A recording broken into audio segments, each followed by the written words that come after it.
Hello everybody, my name is Dradmus and welcome to Mythic King Rastakhan. This is actually our second kill of the boss because the strategy we used to kill it the first time was removed, so I didn't want to show you something that wouldn't work, but I'll tell you all about it maybe sometime during this fight. Anyways, let's start off by talking about the first phase here.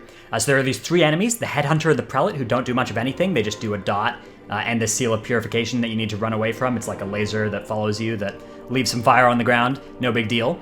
And then the Siegebreaker will cast Meteor Leap on somebody. And the way that works is you either need to all stand in that to soak the damage, or the person who's being Meteor Leapt needs to get away from it, get away from where the leap is going to land after the Siegebreaker starts the jump. So there are a couple different ways you can do this. You can do this with Blinks, you can do this with a bunch of teleport abilities like Shadow Step, that works too, or you can use the Warlock Gateway.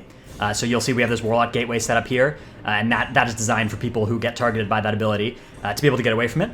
Then King Rastakhan will become active after a little while and start doing his Plague of Toads, and he'll absorb damage, but the damage that you deal to him will actually be split among all the remaining adds that are still alive, so he's effective to dot. Then after you kill the adds, there'll be a couple seconds where you can DPS King Rastakhan. It's important as an Assassination rogue to put your bleeds up during this time and make sure that they are ticking while you're stunned here, so you can do some extra damage while you're all stunned. And then out comes Bwansamdi. Now, Bwansamdi on Mythic has a huge circle around him, and if you stand in that circle, you're going to start stacking a dot. So usually you only want a tank in there and nobody else, really, and healers can dip in to heal the tank as needed. Now, we actually have two tanks dealing with Bwansamdi and one tank dealing with King Rastakhan. We have these mind control totems, the zombie dust totems, which will mind control two people in your raid. However, those two people can be broken out with the use of abilities like Tremor Totem. So I'd recommend having some shaman to do that. And then you still need to kill the zombie dust totem as a pretty high priority, because if it stays alive for long enough, it will cast more mind controls, and you need to stop that from happening. So you still want to focus that as your priority target. Then these Plague of Toads will happen. You just want to dodge those toads. If you want, as a rogue, you can cloak and soak them. But a better thing to save your cloak for is the Plague of Fire, which is about to come out. If that goes on you, and it can go on melee and Mythic, you want to be really careful, and usually you're going to want to end up cloaking if it goes on you and you're near anybody. And so that's an important thing to stop from spreading, because it will spread to anybody who's in that circle after like a second, and it can just kind of keep bouncing around and get out of control. It doesn't do all that much damage, so it's okay to let it spread a little bit, particularly like if you let it spread to one person and you kind of spread it to the outsides of the room and let it disperse out there, that's fine. You really don't want to have a situation where it lands on like 5 people in melee. So you see here, lands on me, bunch of people nearby in all directions, I cloak. And that's what I like to save my cloak for, rather than soaking toads, because toads are pretty easily dodgeable. Now we have 2 tanks for Bwansamdi. Our original strategy for this fight involved having 0 tanks for Bwansamdi. We had the Bwansamdi soaked entirely, or tanked entirely by a Black Ox statue, and we just used 1 tank for the whole fight. However, they changed it so Black Ox statue doesn't tank Bwansamdi anymore after we did that, so we ended up having to actually have tanks for this fight, so that was kind of fun. Anyways, if you look at the top right of the screen right now, you can see we've placed all 4 of our Death's Doors in this weird little trapezoidal position on those 4 world markers by the door. That's an important thing that will come up later, and you're going to want to have pretty much exactly that shape if you want to use our strategy. I'm not going to show you what it actually ends up looking like downstairs, but the gist of it is that by placing those 4 doors like that, you completely protect the area between those 4 doors from getting any balls during the downstairs phase. So whatever players end up sent downstairs when Rastakhan hits 60%, and that'll be 10 of your players at random, or not at random, 10 of the players that are closest to Bwansamdi at 60%, they can all stand in there, and what we do is we have our ranged players all do that. So we have our 10 ranged players all standing right now at the very edge of the Bwansamdi circle, and we have the players that aren't indicated, that we haven't chosen to go downstairs, we have them standing away from the edge of the circle. And now all of our ranged players in the downstairs realm are just running to the door there, and they're now going to be in a pocket where they don't have to dodge any circles, and they can just stand in there and be safe. Meanwhile, upstairs, all of the adds from Phase 1 have been reanimated. Now, they're susceptible to CC. The 2 that aren't the Phantom of Rage are susceptible to big CC, like incapacitate effects. And they're susceptible to those for 60 seconds. So much like the adds on Zekvaz, you can crowd control them, but only temporarily. Eventually, they will become immune.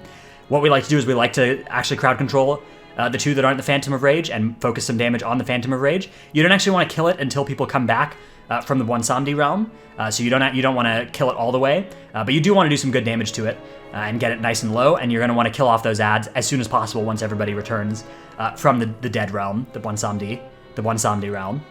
Anyways, in this phase, yeah, we're just dealing with these adds. The Phantom of Rage is stunnable, Other than that, he just casts this Necrotic Smash, which it does kind of sometimes get aimed in a different area than the projection goes, so you need to be careful and look at exactly where he's looking, because sometimes it's a little different.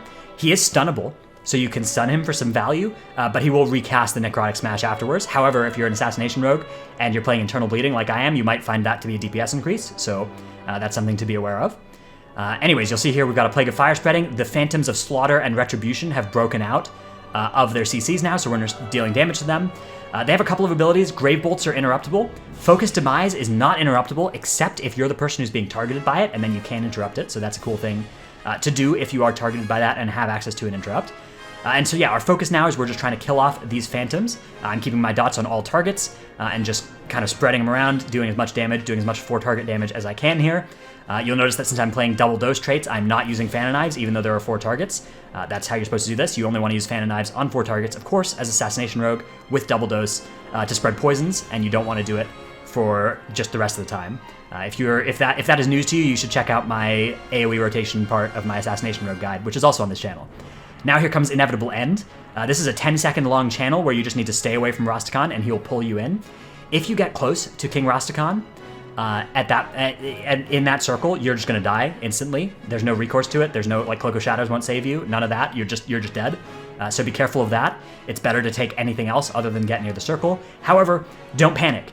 There's no need to run 30 yards away from him. You just need to be 5 yards away from him or whatever. So you want to stay in for as long as you can. With all these mechanics on this fight, you want to optimize your damage. So you need to stay in for as long as possible with all of these mechanics so that you're doing as much damage, because this fight ramps up in damage as the fight goes on, and you need to just stay away.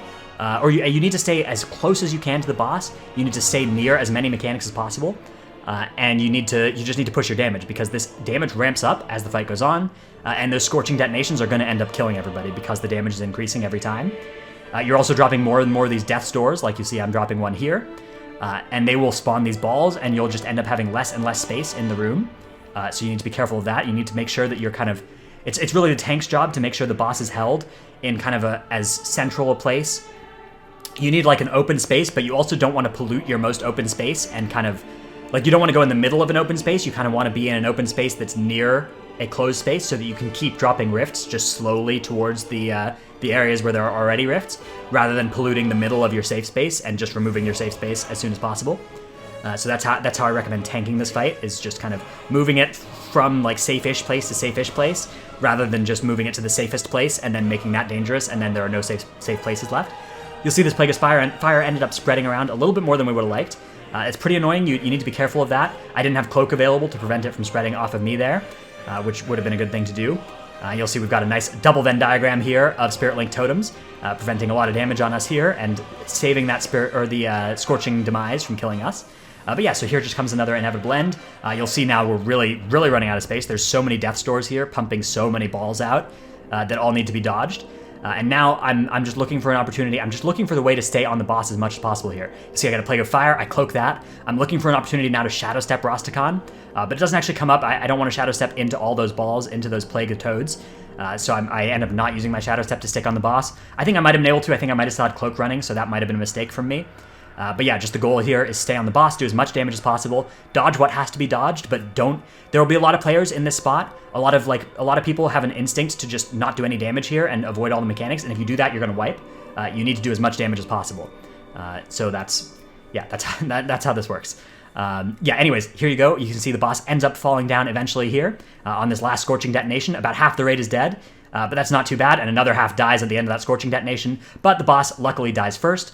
And that's the end of that. You'll see top damage from me. No big deal. Thanks for watching. I hope you enjoyed this video. If you did, remember to like and subscribe and everything, and I'll have Mythic Mechatork coming out as soon as we defeat it. So thank you, and I'll see you in the next one.